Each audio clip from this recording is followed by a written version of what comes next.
I have one little studio ritual that I use consistently. When I go to work, I light a stick of incense. And there's something about that that just puts me in the right frame of mind. It's a cue to myself that I'm working creatively. Influences on my work are so wide and so varied.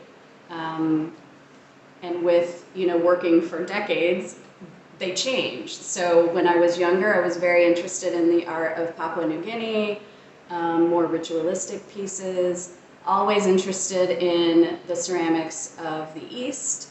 And I live in nature as well, and that has been a huge influence in my work. I usually take things from my land to incorporate in some way or another. I began as a potter. I was mostly doing functional work. I've done functional work most of my life. For shows like this, I like to do a little bit more sculptural pieces and pieces that kind of negate the function of the pot necessarily. So I want people to be curious. I want them to be interested. I am connected to Illinois from birth. I was born here. I have moved around a lot, but about 25 years ago, I came back for good with 2 young children, and I love being in the Midwest. The Art Sisters have influenced me greatly through the years. We have workshopped pieces. I get advice about proportion, composition, scale, surfaces.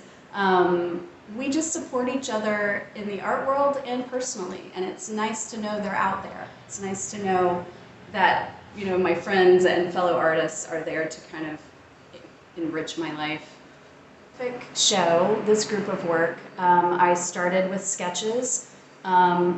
Normally, sometimes I will start with an interesting addition that I want to use and work from that. So I might have a piece of wood or a piece of metal or something that I want to incorporate, and I'll start with a sketch.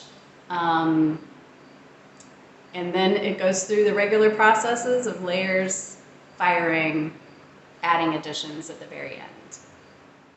I went to college. I wanted to do illustration. And I was very much into 2 dimensions. I was required to take a 3-dimensional class, and I actually went to the community college next door to take ceramics so that it wouldn't, when I flunked it wouldn't go on my GPA. That was 1981, 82, somewhere in there, and I fell in love with clay and have never gone back.